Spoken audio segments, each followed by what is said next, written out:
You almost made me cry in thinking about it. So I'm sorry. So oftentimes that's okay. When I talk about these things, I never I'm a big crybaby and I cry about things all the time. So it's no big deal. We do too. So it's okay, including Keith. So it's okay. I know I'm going to cry again.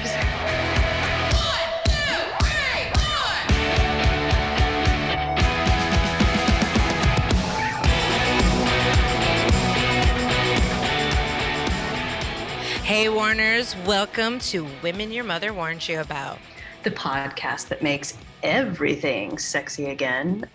I'm Rachel Pitts, realtor with BRG, and now loan officer with U.S. Mortgage. More to come on that, and mom of Roxy. And I'm Gina Tremarco, founder and sales trainer at Pivot 10 Results and Carolina Improv. And we've got our favorite man. He's there somewhere. I don't know if he's my Walters favorite in the man, house. but he's on the list. One of our That's all I want. men. There you go. Thank you. One of our favorite men, live from Costa Rica. Lucky ducky. Lucky ducky. How's everyone Where it doing is today raining like besides crazy. Keith hiding behind a mosquito net? I'm fantastic. I'm drinking from the waterfall of knowledge over here. As I mentioned in the intro, I have moved officially to the mortgage side of real estate, which is really fascinating since I've been in real estate for 10 years on the sales side.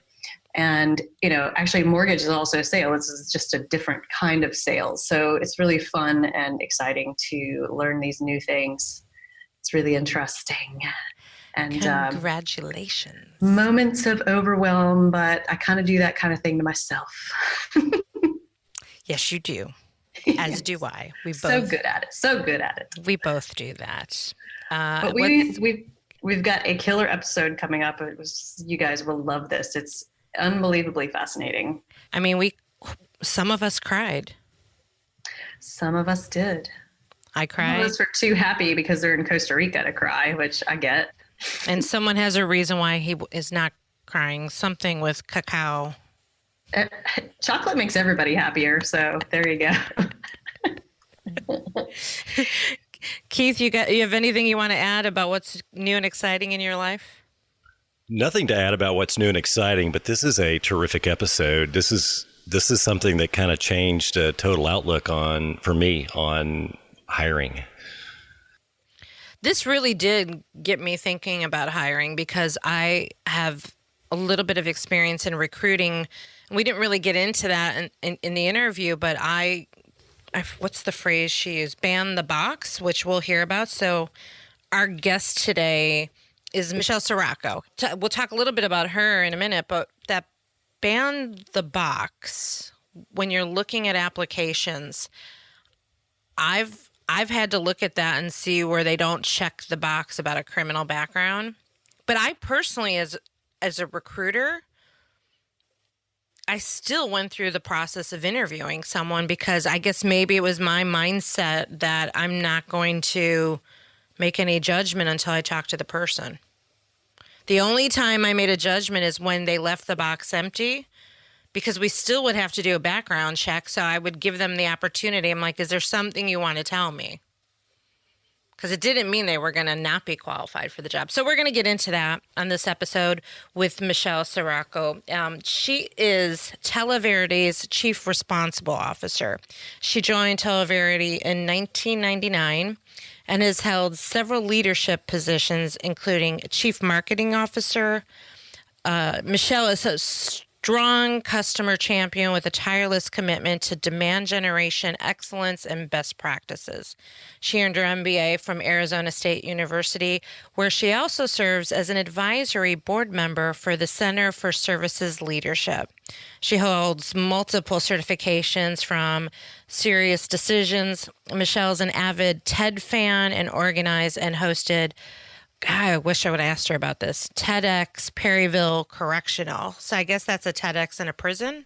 Does that sound It right? must be. We should put a link to that. Take a look at it and put a link to it on the show. Yeah. Yeah, I will. So that's the first TEDx to be held in an Arizona prison. That's cool. Which looked behind the curtain of incarceration to show the potential that exists in giving second chances. In her role as Chief Social Responsibility Officer, Michelle is excited to further expand Televerde's social footprint to create even more opportunities that transform lives. She dedicates a significant amount of her time, free time, giving back to her local community by volunteering for the Phoenix Rescue Mission, Athena International, and is on the, I don't know how to say this, Airway Foundation's board of directors. So that's a little bit about Michelle. I thought the episode definitely went in a different direction than I thought. Any other thoughts from either of you about the show? She had a quote. She had a quote that I just have got to eat. What was it? Eat adversity for breakfast. I love that quote. I do too. It's so good. I'm about to, when I walk out of here, I'm going to share it with the rest of my office. It's such a great, it's a great way to look at adversity because, and she talks about this in her story, that you can look at problems and challenges and adversity as problems and challenges and adversity, or you can look at it as par for the course and how are you going to overcome this the best possible way to learn from it and grow from it. It's a killer quote. Needs to be a t-shirt. What was that? Needs to be a t-shirt. I know. Maybe that'll be part of our t-shirt line. Yeah, next to put on your big girl panties. No, you didn't. Yes. There's okay, hold on. We're just going to get going and move on to this episode. Before we do, just a quick reminder, if you haven't had a chance to review or rate our show, please go check that out. Do that. You can access our iTunes account from our website and give us a rating and review. That's how we continue to grow our audience. So let's get going with this episode with Michelle Cirocco.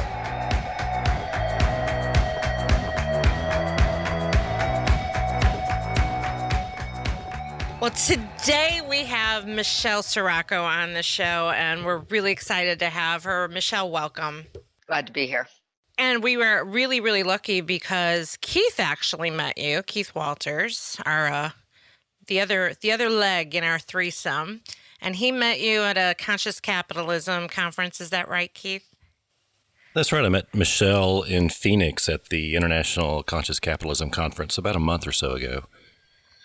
Keith, can you tell us a little bit, and for our listeners especially, what that is? Conscious capitalism? Yeah. It is an organization that celebrates capitalism and kind of expands the realm of it. It was founded by John Mackey and Raj Sisodia, and many folks know John Mackey as the founder of Whole Foods. It's just a wonderful group of people and a wonderful set of companies represented there. When I was there, Michelle's company did a presentation on stage, which kind of blew me away and created a buzz and a conversation within the group that kind of lasted throughout the conference as to, a question of who you would hire and, how can you address the shortage in the talent pool today through a very unique approach. What was it about her talk that was intriguing to you? Well, it started off with, and I cannot remember the names of the individual ladies who got up and presented their stories, and their stories surprisingly then went to them being in prison and being incarcerated for different reasons, and their journey out, and the role of Televerde in their journey out of incarceration. So we'll bounce that over to you, Michelle, because when we first talked, when we were getting ready to set up this podcast, your story is amazing, and I think that's what really plays into your role at Televerde. Could you give us a little bit of that background of your personal story and then how that plays into what you're doing? Sure. So my personal story is, I always never know where to start the story, if I should start at the beginning or start at the end. So if I start at the end and talk a little bit about exactly what I do, I'm the Chief Social Responsibility Officer at Televerde, which is really a fancy title for saying I'm the Chief Purpose Officer.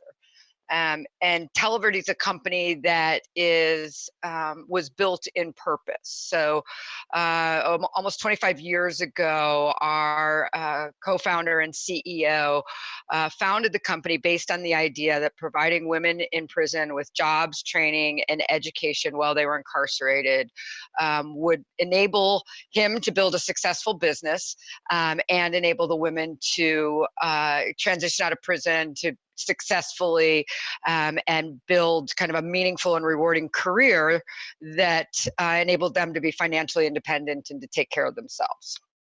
And very specifically, because he was an old IBM sales executive, that's how he started his career.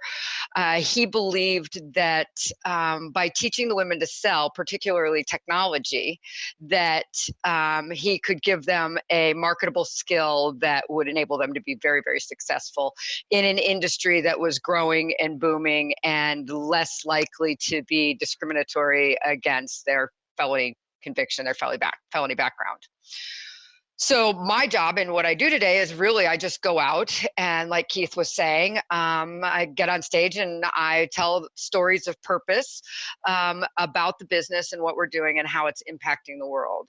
And I'm uniquely qualified to do this because roughly about 25 years ago, I had made some choices in my life that in a desire for upward mobility and a misplaced entrepreneurial spirit found me living a life that looked a little bit like an episode of Breaking Bad, and facing what I consider to be in some ways the worst day of my life, but in some ways the best thing that ever happened to me. And that was the day that I had to face the judge and listen to him tell me that he was giving me the maximum sentence of 7 years in prison. And I was a young mother with 2 children, and that is the moment when my life changed forever. But it was also the moment that led me to where I am today, because when I got to prison, I heard about this thing called Televerde that said if I was really good at the job, that I could get a job at our corporate office when I got out. And that was enough for me to say, all right, let's go. I'm going to learn how to sell, and I'm going to be the best, and I'm going to use this as a platform to redefine myself. That story floored me when you told me. And I know Keith had mentioned it to me, but hearing it come out of your mouth, and I love the phrase that you use, was it misplaced entrepreneurism? Yeah. Well, I think, there's a perception when you think about people who go to prison and people who end up in trouble there's a perception that they're either, uneducated, unskilled, incapable, ignorant, any or all of the above. But in so many of the cases, and I've spent my life now, being in prison and then working in prison and supporting people through their transition. And in most cases, it was people who had a desire for more in their life than what was readily available to them. They didn't have the resources to get the upward mobility they wanted. And so they found their own ways of making money and creating a better life for themselves. And so there's some of the most talented and entrepreneurial and innovative people in the world in prison. And what's the founder's name again? The co-founder and former CEO was Jim Hooker. And what gave him the idea to reach out to women in prison? Do you know? Yeah, well, so the whole story goes, there's a gentleman by the name of Ron Bell, and Ron Bell was involved in prison ministries. And he looked at the situation and recognized that we just weren't doing enough to prepare the women to be successful when they got out of prison. And he had a background in call centers. And so he started the call center inside the prison. And then about 6 months into it, he actually met Jim at a church function. And Jim was a retired serial entrepreneur. He'd sold off 2 computer technology businesses and was kind of looking for the next thing to do.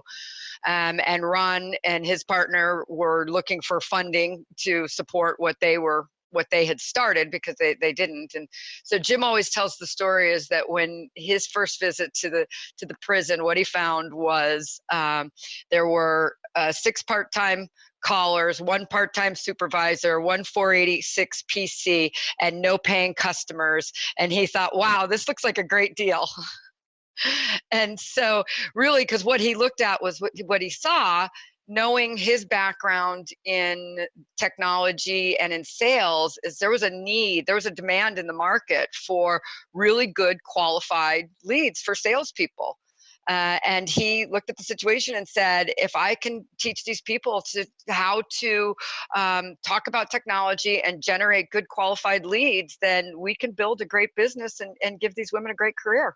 That's so cool. And there's somebody that's close to me who has a son who is incarcerated, and she talks about the reality of it. You know, people will say, oh, well, they're getting 3 square meals a day in prison, and how it's like, but she, of course, and as you, I'm sure, know, Michelle, it's not as simple as that. And the stigma that's attached to people when they get out of prison in general, that people just, if they see your record, it must be so difficult to get work. So that's another side of things that's just so amazing about this, that it gives the women the hope of having a actual career, rather than just like, hope I can get a job after I get out of prison. You know? Yeah, that's absolutely right. So it's like you said, and I'm not surprised that you said you've got a friend that has a son in prison, because the reality of incarceration in the United States right now is that first, we're number 1 in the world at incarcerating people, with 2.3 million people in prison today. Which equates to 1 in 2 people have an immediate family member that's currently or formerly incarcerated. Or a statistic that blows my mind every time I think about it is we have as many people with criminal records in our country as we do with college degrees. So the reality of it is, is that there are so many people that are being affected by this, that even if we send people to prison and they go in and come out the same way or worse than what they went in, then we can't expect to get different results, right? So as a country, we're spending $182 billion a year on incarceration, which I think would be fine if it actually were fixing the problem. But 70% of all people will go back to prison within 3 years. And the number 1 predictor for recidivism is joblessness. And more statistics, because I know so many of them on this topic, 76% of people will still be unemployed 1 year after they're released from prison. It's just, so we as a country, and it can't just be government and the nonprofits that are solving this problem, is businesses really have to get involved in saying, how do we help fix this problem? So it's kind of one of the big things that we talk about, that I try to raise awareness for.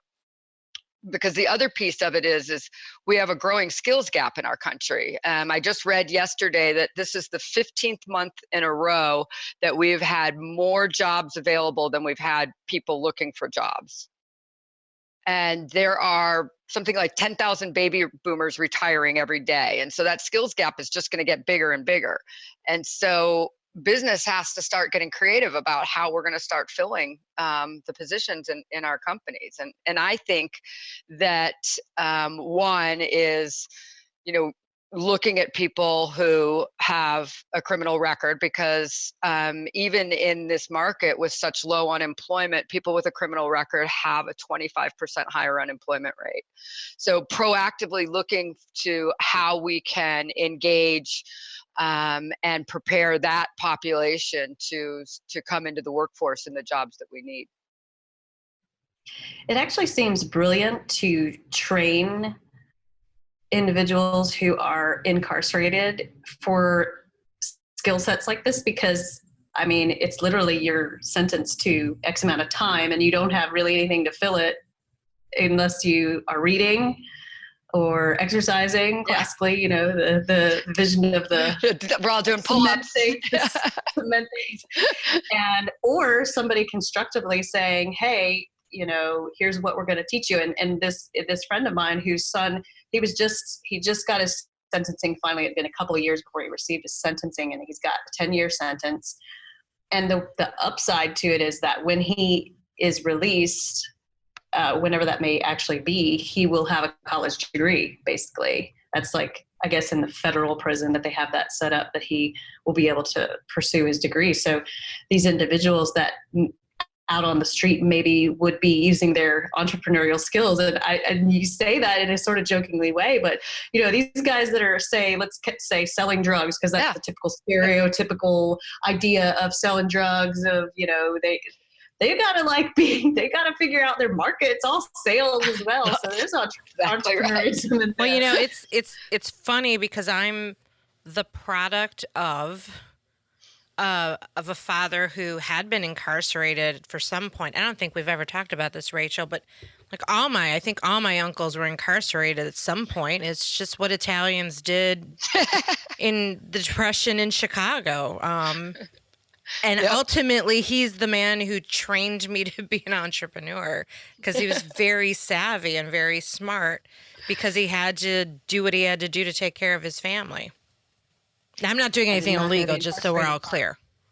No, and it's true though. I actually have a family. When you said that, Michelle, I actually do have a family member that now popped in my mind when you said the statistics. Like, I have a family member that was incarcerated at one time, and you just you never think about it, because it's one of those things no one talks about. Well, that's exactly right. It's everybody's, kind of dirty little secret. And I would say, as I've started making it, kind of my charter is to go out and talk about it and openly share my own story, which I didn't used to do for years. Right? I was always afraid how it was going to hurt my own personal career, my own credibility. But as I go out and I speak and I get on stage, the number one thing that happens afterwards that surprised me so much the very first couple times, the conscious capitalism was one of the first times I was really, really overwhelmed by how many people came up to me afterwards and thanked me because I had enabled them or liberated them to be able to openly share their story. For example, there was 2 women who came up to me at that particular event afterwards. They said they'd stayed up till 2:00 in the morning laughing and crying, and they'd shared their stories. They'd been friends for 10 years. Neither one of them had ever shared. One of them had a brother that was in prison, and the other had a mother or a father that was in prison, but it was kind of like this dirty secret that they'd never shared with each other. And suddenly they were able to openly talk about it. And another event I was at, a girl came to me and she said, "Thank you so much." She said, "Your story could have been my mother's story. My mother could have been standing there, telling that same story." She said, "That's what I grew up with." And she said, "And I never shared it with anybody, not even my husband." And she said, we're newly married. This is my husband, and I just told him." And I was like, wow. So it's the sharing of the stories that enables everybody to get rid of the shame associated with it, because it's touching everybody. And if we put it in the closet and pretend it doesn't exist, then that just allows it to continue to be a black mark on the people, on the family, and on our country. Hey, Warners, you have probably heard me talk on several occasions about how much I love wearing red lipstick. Lipstick is just one of those things that makes me feel good about how I look, and sometimes a little extra enhancement to my lips from Dermavogue doesn't hurt either. I've known Dr. Jim Turek of Dermavogue for years. He is not only my doctor who keeps my body healthy, he and his Dermavogue team keep my face looking healthy and maybe a little younger, maybe. I mean, I love it when people say, something looks different about your face, but they can't really tell, because that's really what you want. You want to go to a place that makes your face look as good and it makes people wonder what happened. So what's really cool about Dermavogue being our premier sponsor of this show is the fact that I'm a client, and I was a client before they became a partner of the show. So we're excited about that. Dermavogue has been offering the greater Myrtle Beach area the best in cosmetic and aesthetic dermatology since 2003. Opened by Dr. James Turek, Dermavogue combines expert medical knowledge with cutting-edge technology, bringing you the most effective, flawless solutions to any skincare or cosmetic need. Their patients enjoy only the absolute best in laser technology, including photodynamic laser therapy, hydrofacials, and V-beam laser treatments, as well as the latest fillers such as Botox, skin peels, facials, and more. At Dermavogue, they engage you in the process of total body health to ensure your satisfaction with their comprehensive selection of the most up-to-date, non-invasive cosmetic, dermatology, and spa treatments. It's human nature to want to look your best, right? Let Dermavogue help you get there. Schedule your consultation today by calling 843-357-2444 or visit dermavogue.com and tell them that the women your mother warned you about sent you. You can also find them on our website. Go check it out.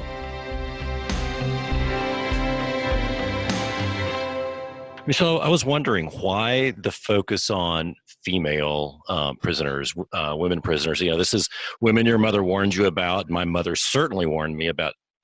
My mother was very straight-laced. So why Televerde's focus on female prisoners? That's one of the number one questions I get asked all the time. So originally it was just by chance. That's where the gentleman was doing prison ministries. That's where it started.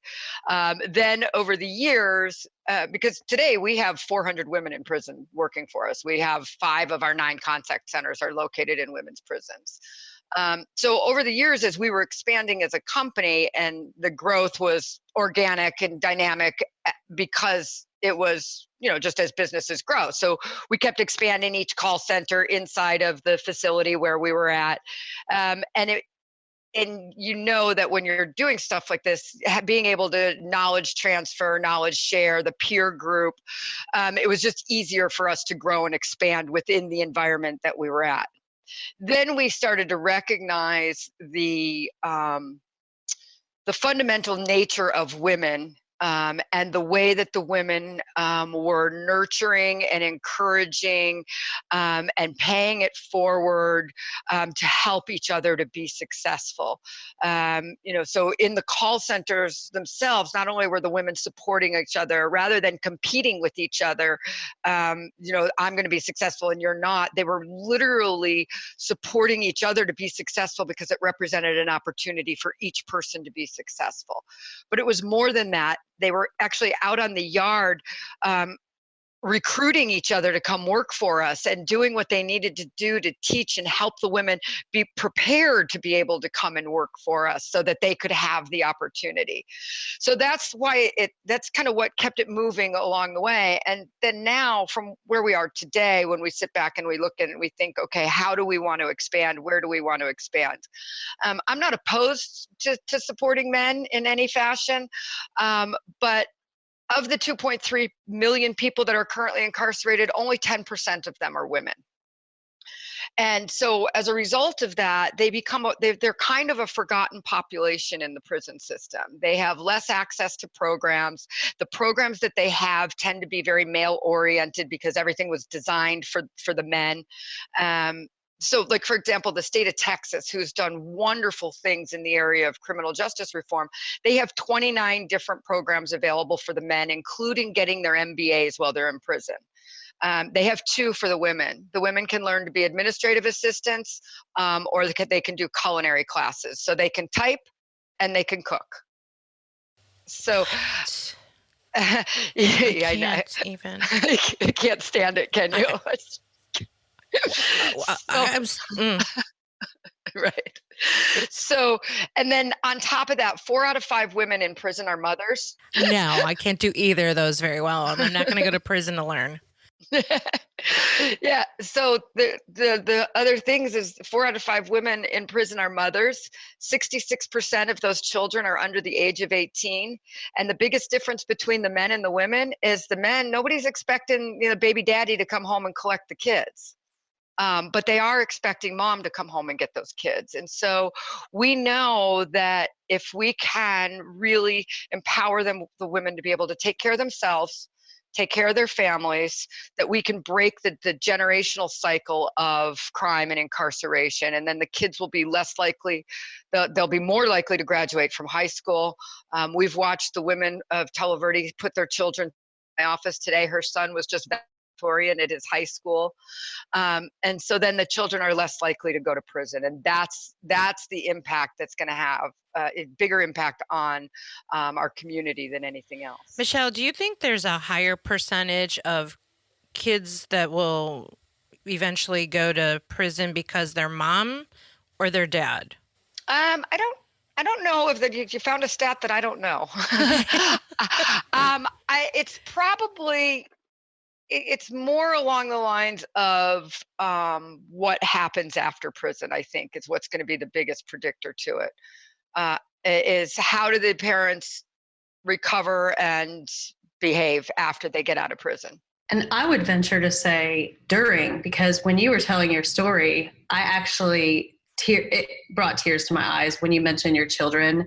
And, you know, I have a history that I possibly could have probably gone to prison with some of the stuff I was pulling, but I'm not there anymore. But the thought of standing there and being taken from my children for the next 7 years, or my child, how did you cope with that? And how did you communicate with your children while incarcerated? And how do you feel it affected them?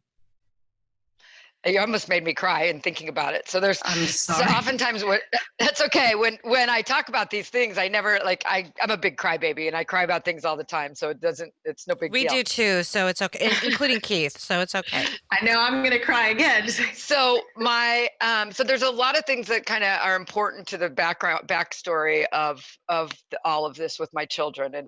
And two things is I married my high school sweetheart. And we had 2 kids, and I left him because I wanted more out of life. I wanted a bigger house. I wanted a better car. I wanted more money, a better job. And so I left my husband in the search of this better life, which is what led me to where I was. And in that process, he ended up taking custody of the kids from me. So at the time when I got sentenced, I had already lost custody of the kids. But then he came from, when you think about the concept of a dysfunctional family, he was the poster child for that growing up in every sense of the word.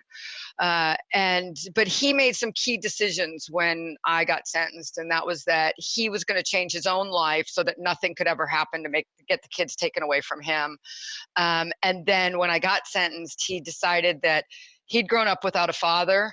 And everybody had badmouthed his father when he was growing up, and he really resented it. And he didn't want my boys to have that same experience. So he committed that he would do whatever he needed to enable the kids to maintain a relationship with me through phone calls and visits while I was incarcerated. And that he would never badmouth me or allow anybody else to badmouth me to the kids. That was probably one of the key things that really is one of the tipping points in my life. And so through the process of him coming to visit with the kids and the kids coming to visit me, we actually fell in love again. And I'm so stupid. I'm such a crybaby. And when I got out, actually, it was just our anniversary was just the other day. We got remarried and put our family back together. And so just last month, we celebrated the 17th anniversary of our second marriage. And when we're in Costa Rica, we'll celebrate the 32nd anniversary of our first marriage. And my 2 boys are 2 of the most amazing men in the world. So they are 28 and 31 years old now. Probably about 6 months after I came home, Samson, who's my youngest, we were out Christmas shopping, and he popped his face in from the back seat of the car, and he says, "You know, Mama," he says, "I can't even remember what it was like for you not to be here. It just feels like we've always been a family." And so, and they've grown up to be wonderful. My oldest one is a career military. He's been serving our country for 13 years. My younger one, Samson, he actually worked here at Televerde for about 5 years. He, after graduating from college, he moved to Terre Haute, Indiana, and helped open the call centers in the women's prison in Rockville, and worked with the women there for a few years. And today he's married to a beautiful young lady who's a Phoenix police officer. So completely different world than what you would have ever imagined my children to be when they were young. That's amazing. And it's so powerful. And I hope a lot of people get the chance to hear this, because there's so much darkness, and like fear and darkness and ugliness is the idea that most people have when they think of someone who's been incarcerated, and they don't get exposed to something so beautiful and positive that could result if it's handled properly and people are rehabilitated in a positive way, rather than just put in a box and sat on a shelf that they're a disaster of a human. Yeah. That's incredible. Yeah, I think too often, and I see it quite a bit, is too often people, they'll make the decision that, oh, you know what, you're in prison, and you're not going to be allowed to see your children, not going to be able to talk to your children, and that's not helping the situation, right? And what happens when somebody goes to prison? It's all a matter of choice, you know. So for me, and for so many of the women, when I got there, I met with my counselor, and he said to me, he said, you can choose to do your time however you want. You can worry about how to fit in here and what other people think of you, or you can use this time to become the best version of yourself, which is really what I did. You know, that's where I focused my energy, is how do I use this time to overcome the mistakes I made in my past. And that's what you see with so many of the men and women in prison. If they're like, okay, I'm in the worst spot in my life, how do I fix this mess? Michelle, when we first talked, you told me that it was kind of shocking because you didn't think you would get the maximum sentence. Yeah. And you got the maximum sentence. Can you talk a little bit about that? Yeah. So the day that I went to court, you all the things. My lawyer, I negotiated a plea agreement that, and we thought that I was going to get 3.5 years or possibly 4.5 years. I'd already been in for a year while I was going to court, and so I actually thought that when we went into court that day that I'd get the 3.5 year sentence and I'd be home. By the time everything worked out, I'd be home in about a year. And we went into court that day, and my dad, my family, friends, my ex-husband all stood up and talked about, the fact that I was a good girl and I had a good support system and all of those things. And so when I stood up to get sentenced, the judge said to me, he said, I've heard what everybody said here today, and they're right. You do know the difference between right and wrong, and you do have a good support system. And he said, and for that reason, I'm going to give you the maximum sentence of 7 years. So it was that moment that is literally the moment that I knew my life was changed forever. I remember when I left the courtroom, and I kind of refer to it as my darkest hour, but trying to come to terms with why it happened. And the only thing I could do is grab onto, my mom used to tell me, everything happens for a reason. Everything happens for a reason. And I remember telling myself as I sat there that, okay, this happened for a reason. There's something so important and so significant about this that I had to get 7 years. And I remember telling myself it could be something that happens, a conversation between me and another person on the 364th day of the 6th year that is absolutely life-changing for either that person or for me, and that I may never even know who it is or what it is, what it was, but I just have to accept the fact that it had to happen that way. As I look back in hindsight, I absolutely know 100% why it had to happen that way. I didn't start working for Televerde until there was about 3 years left, about 3.5 years left on my sentence when I got the job at Televerde.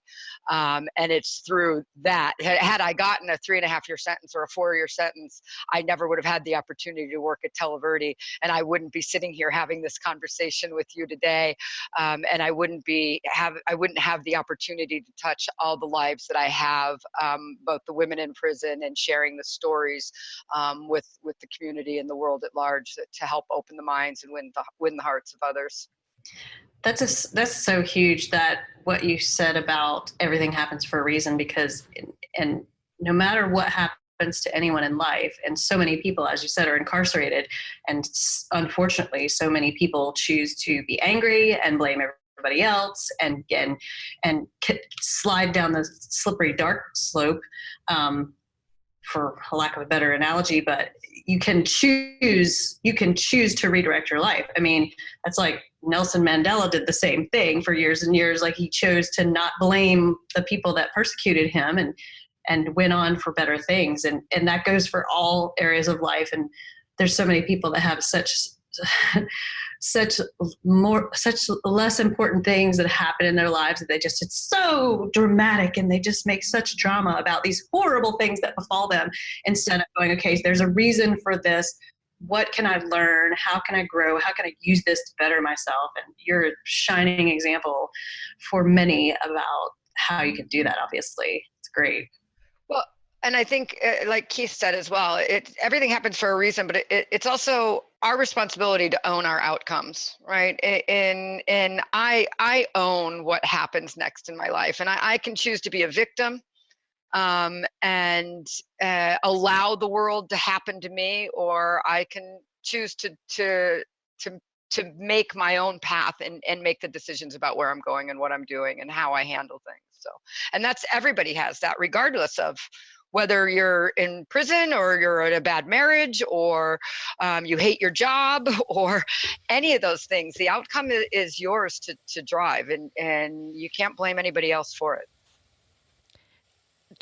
Going back to skills gap, what are some things that companies can do to help women and men in this situation? And is there something more that the prison systems can do? Well, there's always more that the prison systems can do. there's tons of things the prison systems can do. But without getting into that kind of political foray, we focus on, what businesses can do and what can individuals do. Businesses, as a general rule of thumb, can ban the box. And that's a movement that's taking place all over the country. But if you're not familiar with what it is, there's the box on a job application or an online application. And so when you fill out it says, have you ever been convicted of a felony? It seems that this is kind of benign. If you've never been convicted of one, it doesn't matter. But if you have, it means everything, because it can make or break your chances of getting employment. For example, a few years ago, I guess probably about 4 or 5 years ago now, I was being heavily recruited for an executive level position that I was candidly overqualified for. But in the process, in discussions with the recruiter, and he's like, okay, I need you to go online and fill out the formal thing online in order to continue the process and, set up the next round of interviews with the executives. And so I go online and sure enough, there's the question, have you ever been convicted of a felony? And I'm like, well, this can't possibly matter. This can't possibly matter. I mean, this was a crime I committed in 1995. Like, these people weren't even born yet. and sure enough, I checked the box, and it literally kicked me out of the system and thanked me for my interest in the job. And is that legal? Yeah, sure is. Yeah, because they just say, well, yeah, you're not qualified because of, whatever reason. They can come up with whatever reason why you wouldn't be a fit because of that. Maybe there's some financial things or some confidential information. And so taking that off the application process altogether, so that at the very first, you're giving all qualified candidates a chance. So get everybody through the process, pick the person you think is most likely for the job, and then do the background check. And when you do the background check, only check for things that are relevant to the job that you're hiring for. And so there's a great organization called Checker that enables companies to set up their background screenings to only screen for things that would matter to the actual job that they're hiring for. So that's kind of the first thing. Then the other is, you can be actually more proactive in saying, I'm going to go find the population of people then and help them. The governments provide tax credits and funding for organizations that hire people who've been convicted of felony. There's very specific tax credits that are available. There's also protection against companies. Everybody's afraid, like, oh, what if I hire this person and then there's a problem and I could get sued? They've actually passed a law that says that can't be brought into the discussion in any sort of a business situation like that as part of the lawsuit. And so identifying what jobs are you going to need in the future and invest the time to find people and train them and give them the training that they need to do the jobs that you need, because I tell you, you'll get some of the most engaged, loyal, and committed employees when you invest in them in that way. Especially when nobody else is. Yeah. Because honestly, the last thing they want to do is have to go look for a job again. If only there were a 100th of the amount of money being spent on creating artificial intelligence to do the kinds of jobs that people that are incarcerated would just love to have that job and not have to fight tooth and nail to get it. Yeah, and so then there's other opportunities. One of the things that I'm working on a personal level is how can I personally go out and help other companies start and build what I call a prison to workforce pipeline. And there's two kind of examples of what I would consider a prison to workforce pipeline. One is the example of what Televerde does, where we actually have an extension of our business in the prison. So we're providing them jobs, training, education while they're incarcerated, and then enabling them to transition in those jobs here to our corporate office, or supporting them getting employed out by our customers or people in the local community.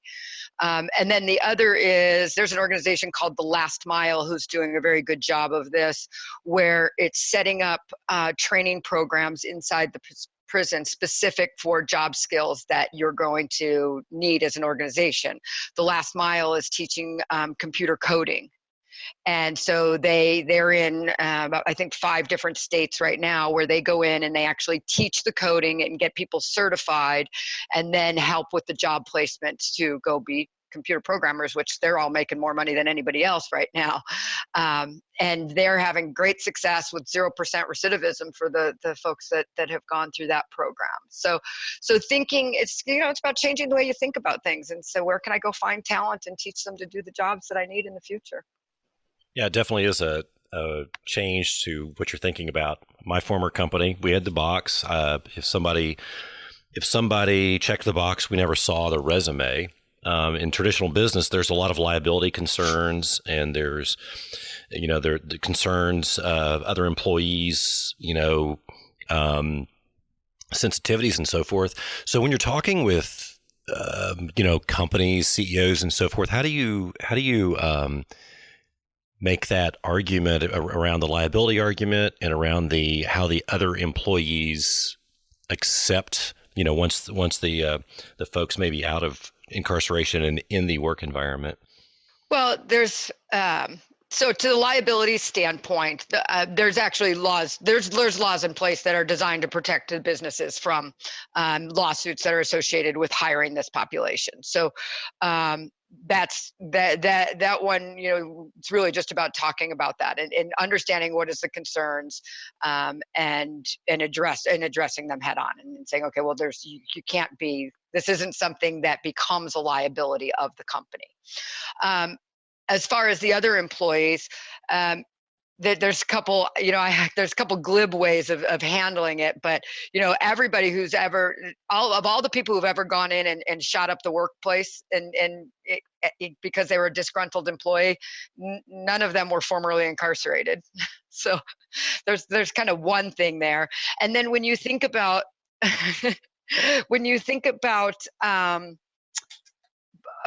need to know, right? There's this whole need to know. So you think about if somebody comes to work for your organization and they have a terminal disease, or they have hepatitis, or you wouldn't go share that with the rest of the employees. So why would there be a need to share with the rest of the employees that somebody had once been to prison for, or whatever it was they had been to prison for? So that it's, if you treat it the same way you treat anything else, oh, well, they're on psych meds. Well, you wouldn't share that around the office. So No, it's very good points, and I think this is one of the interesting aspects or things that happened at the conference was this question being talked about quite a bit, and processing that it's certainly has impacted the way I look at it, and just the availability of talent is so slim today. It's an exciting way to look at how you face that.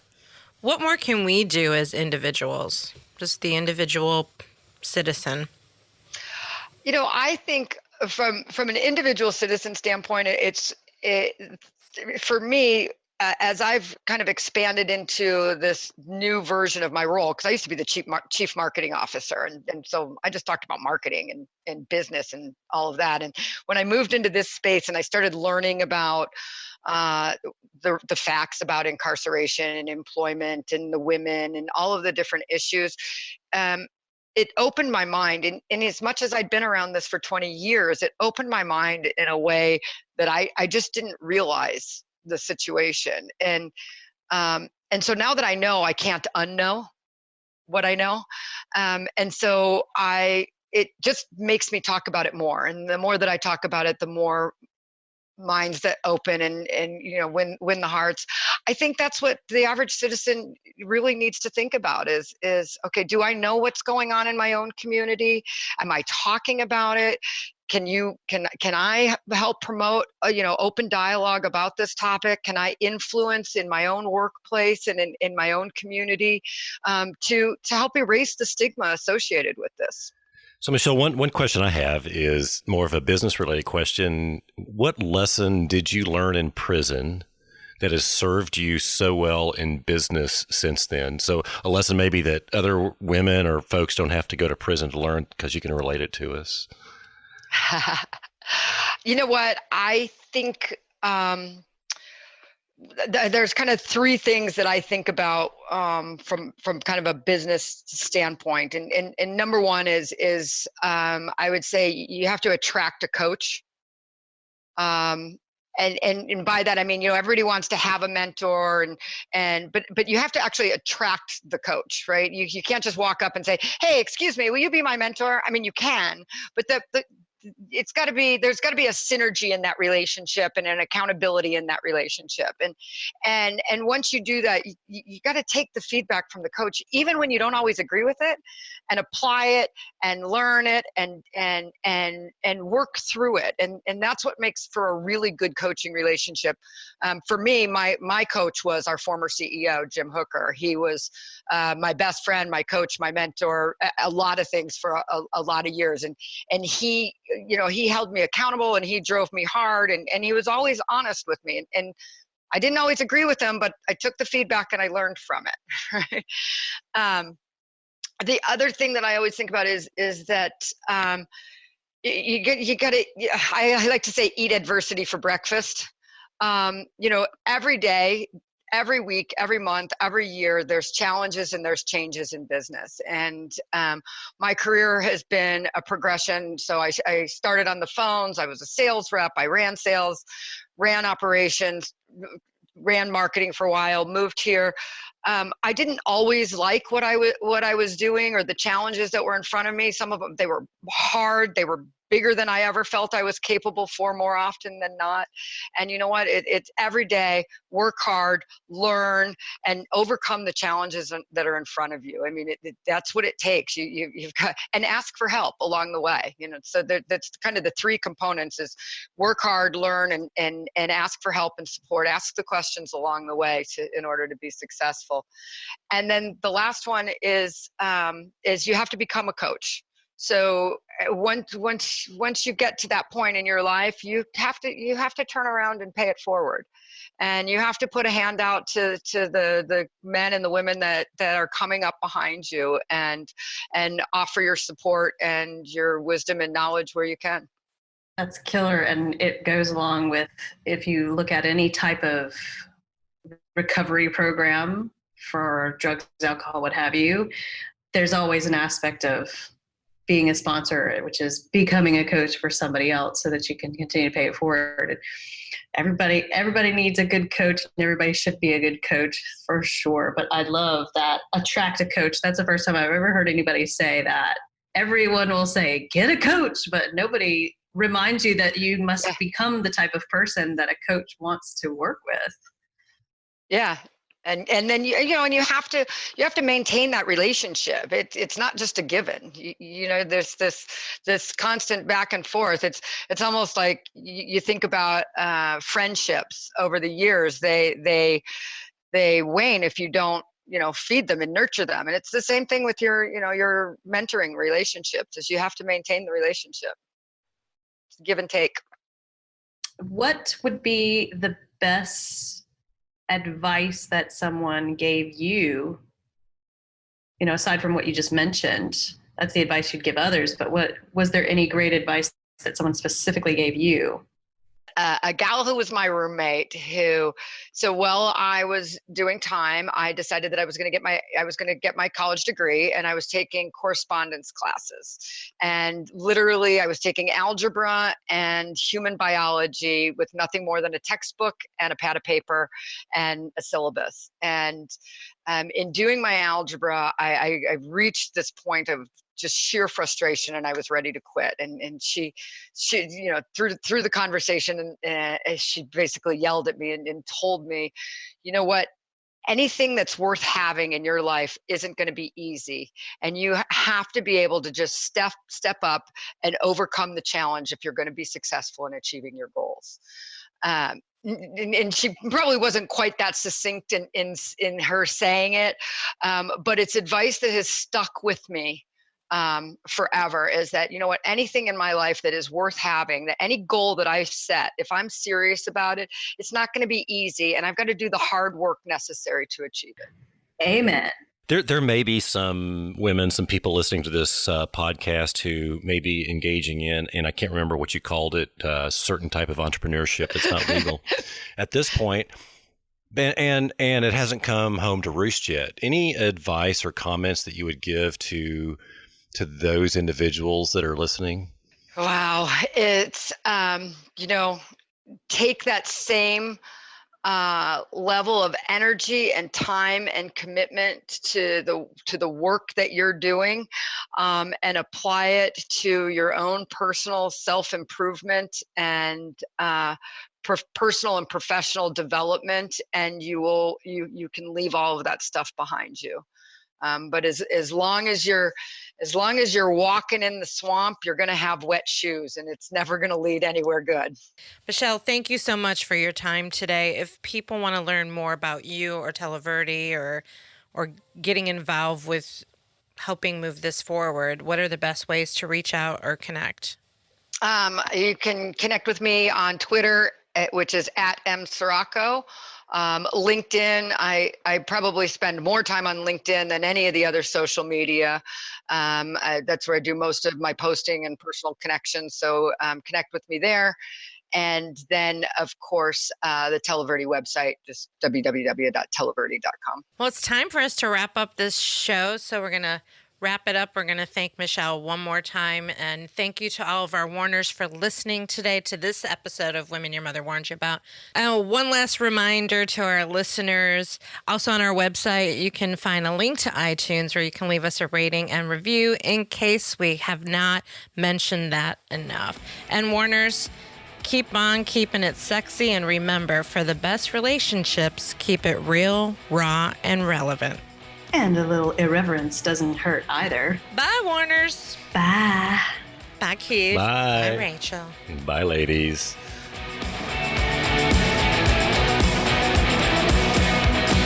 This really will get serious soon. Yeah, it doesn't have to. I don't think anybody wants it to be serious.